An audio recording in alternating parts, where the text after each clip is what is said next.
The moment you enter a room, people are already trying to read you. They scan your face, measure your tone, interpret your silences.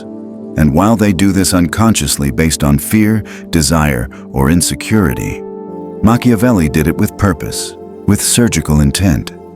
He believed that power is not only about what you say or do, it's about how fast you can see through others.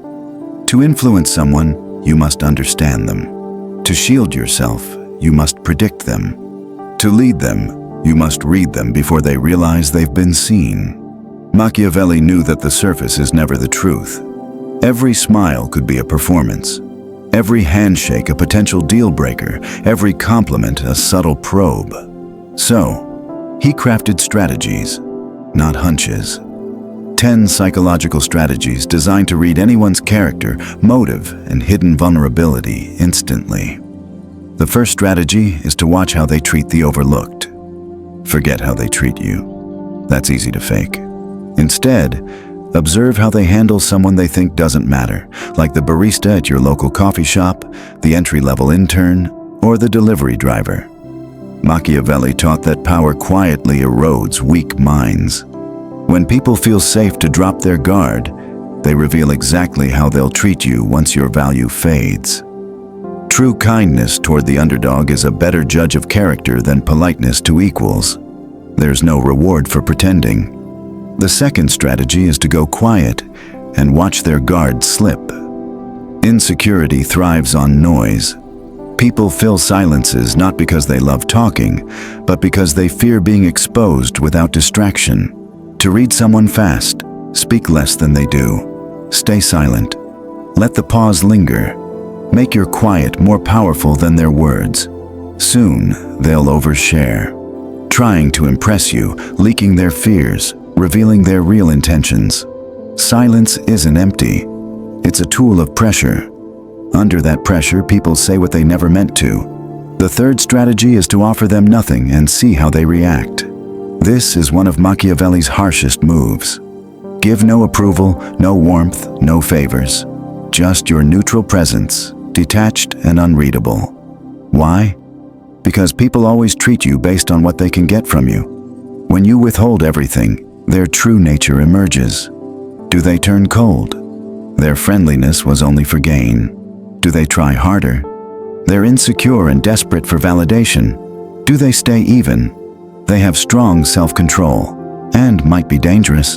The less you give, the more they expose. The fourth strategy is to disrupt their scripted flow. Some people operate on rehearsed charm.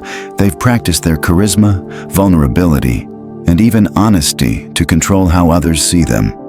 Machiavelli knew these types are hardest to read unless you break their pattern. How? Ask an unexpected question. Cut off their joke with a long pause.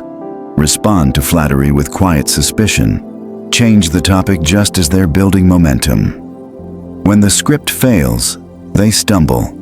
And in that moment, you see the real person behind the performance. The fifth strategy is to test loyalty with small denials. Don't wait for a major betrayal to gauge someone's reliability. Create the test yourself. Say no to a minor request. Skip a favor they assumed was coming. Withhold your attention for a short while. Then observe closely. Do they stay respectful? They're solid. Or do they start criticizing, pulling away, or gossiping? Machiavellian wisdom reminds us that loyalty isn't shown in easy wins. It's revealed when someone feels denied. Even the smallest no uncovers the deepest truths. The sixth strategy is to track their attention, not just their words. People can lie with speech, but their focus doesn't deceive. While they're talking, pay attention to what captures their eyes. Do they glance at influential people in the room? They're status-driven. Do they ignore those with less power? They only value what's useful. Do they check their phone during your conversation? You're not a priority. Do they mirror your expressions? They're seeking approval. Machiavelli ignored empty talk and followed the gaze. Because attention reveals investments, showing what they truly value and what they dismiss. The seventh strategy is to share a fabricated flaw. Mention a small, invented weakness about yourself, something believable like, I tend to second-guess myself on big decisions, or I got burned early for being too trusting, or I'm not great in big crowds. Then watch their response. If they later use it against you, twisting it for leverage or mockery, they're opportunistic. If they ignore it, they're either respectful or cautious. If they open up with their own real flaw, they feel safe and want connection. This is a low-risk test. You probe their reaction to vulnerability without exposing anything genuine. The 8th strategy is to make them wait. Nothing reveals entitlement faster than a deliberate delay. Reply to messages hours later. Be vague about plans. Take longer than expected to deliver what they want. Entitled people panic, guilt trip, or turn passive-aggressive. Patient ones adapt without complaint. Machiavelli didn't just seek loyalty, he tested resilience. Impatient types become toxic the moment things don't go their way. Time is the great unmasker of temperament. The 9th strategy is to notice who they imitate. Everyone copies someone, consciously or not. Their speech patterns, style, or mannerisms.